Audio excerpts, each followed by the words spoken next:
Welcome back, everyone. It is Michael here, and we will play a little game as we get started on this particular video, which is the game we played, I guess, last summer, something like that, which is the game of Where is Michael? So I will quickly kind of tour around here, and you guys can put your guesses, and then in the next video, I will answer for you where I am, and that'll be kind of relevant to some of the things. But anyway, you can see, I'm obviously on this beautiful lake here, and there's people and things like that. So, we'll see if anyone catches an idea of where this is. In the meantime, let us talk a little bit about a subject that I am quite against, and yet we have a very practical reason for discussing, and this is the subject of retiring early, how to retire early, and it is inspired a little bit by a couple different things, mainly two different clients who I was having conversations with, and the one was commenting to me how he said, he was looking at moving to Portugal and investigating other places as well, a bunch of different areas.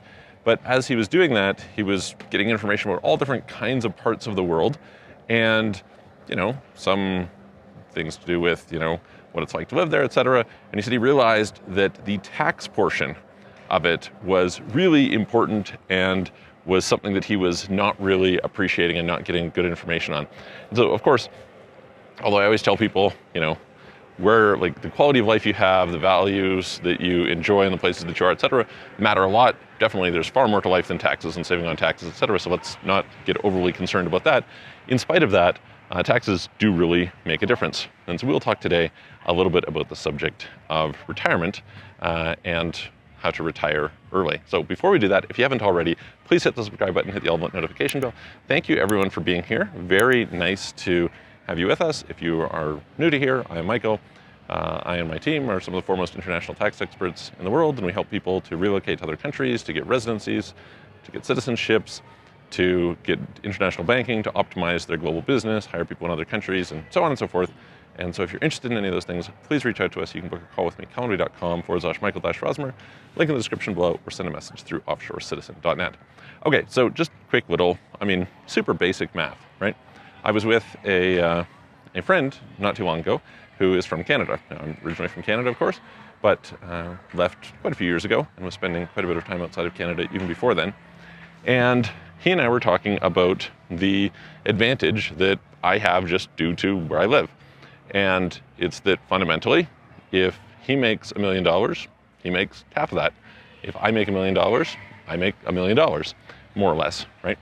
And so this is something that I don't think people really think too much about the compounding effect and how important that compounding effect is on their life, or maybe they do. But, as we go out into the world, we conceivably have goals. And so this typically gets discussed within the context of retirement, but I tend to be somebody I never want to retire. I'm super against retirement.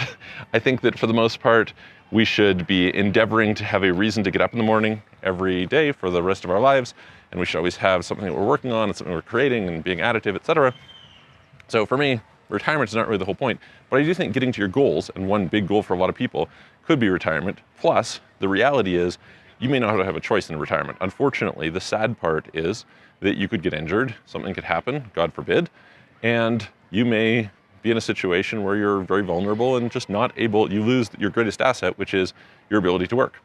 And so because that is the case, it is really worthwhile to try and get to that goal sooner rather than later. Now, partially you can improve this situation by reducing your cost of living. This is a very reasonable way to go. Now you can do that by moving around, which is why I talk about what I call the Great Migration, and the thing that we are fairly early on in the stages of, but I think will play out dramatically over the next probably 100 years or so. And the other way, though, aside from boosting your income and advancing your career, all the things that you should probably be doing anyway, is to optimize your taxes. And so one client said, hey, you really need to emphasize to people this is an important thing for the starting point. And so hopefully through this channel, one of the things that we do is we help to share with people great information about where you can go that is going to give you some sort of an advantage. And sometimes that can be within your own country. Sometimes you have, different state tax or different cantonal tax or different provincial tax or something like that, and that can help you. But you can also go to a different country. And by being in a different country, you can optimize your life and you can do better that way. You can also have some sort of a different structure, different way that you get paid, and that can help you to optimize your tax. So let's just talk a bit about like the consequences of what that means. So I'll give you the math that I've given before when it comes to tax deferral, but we'll just apply it not in terms of tax deferral here. We'll talk about it in terms of compounding, okay? So this is what I call the Tony Robbins math, which is a little bit disingenuous because it exasperates with fairly large numbers, the concept, but it still nevertheless plays out fairly significantly. So imagine that you had $1 and each year you doubled that dollar. So 1 becomes 2, becomes 4, becomes 6, becomes 8, becomes 8, becomes 16, 32, 64, and so on. At the end of 20 years, or 20 doubling periods, you would have a little over $1 million, okay? So, okay, sounds good. What would happen if instead of being doubling each time, you got taxed at a rate of 33% each time? So 1 becomes 2, but then the gain of 1 gets taxed at 33%, so it's 1.67, then you double the 1.67, that 1.67 ends up being taxed at 33, and so on. At the end of the same number of periods, how much would you have? So in the first scenario, you have $1 million. The second scenario, how much do you have if you're paying 33% tax? I'll give you a second to think about it. But people might logically conclude, okay, well, if it was a little over $1 million, it's like $1,048,000, then probably what they would get to is they would get to something like, oh, I don't know, 670,000, right? This would be a reasonable conclusion. You just take $1 million, you subtract 33%, you're at 670,000. That would make sense. The answer is much lower. And people might logically conclude that. They might say, well, you know, yeah, I have, after all, compounding here, so it's probably quite a bit lower. Maybe it's like 200,000, right? $200,000. That clearly, you know, is a lot lower than 670. The answer is no, much lower. So you're like, okay, well, much lower. How much lower could it be? The answer is about $28,000. That's substantial, right? So in this example, essentially the tax has taken away from you, even though you haven't paid tax in this, the erosion of your wealth due to tax has been to the tune of over $1 million. Unbelievable, right? The vast majority of all that you would have made during that 20 periods. Now, of course, nobody's starting with $1. Nobody is doubling their money each time. And they might be in a situation where they are kind of, you know, having more earned income, so their tax rate could be different. But just imagine the effect of that. That's like super, super important.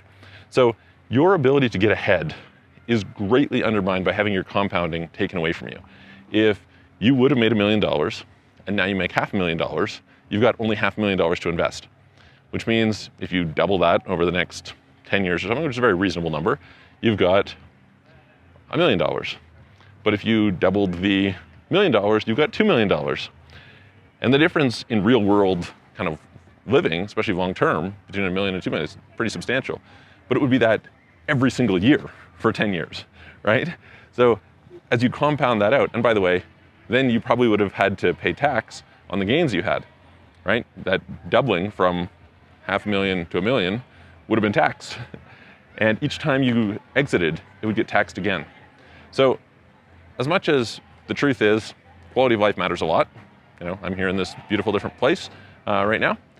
And, you know, I'm here for a variety of different reasons, but I certainly enjoy being here. And I try to be in places that I really enjoy.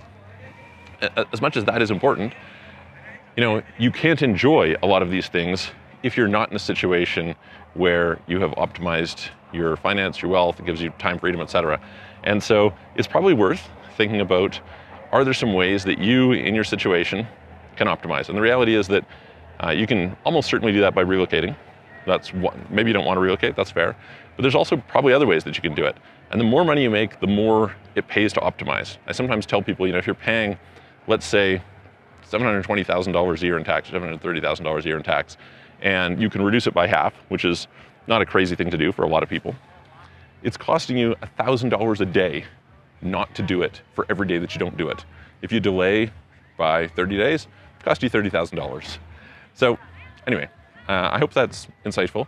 If you have questions, if you have ideas for future videos, etc., please put them in the comments below. Reach out to us if you have any questions, or if you're interested in optimizing your global tax, and I will see you on the next video.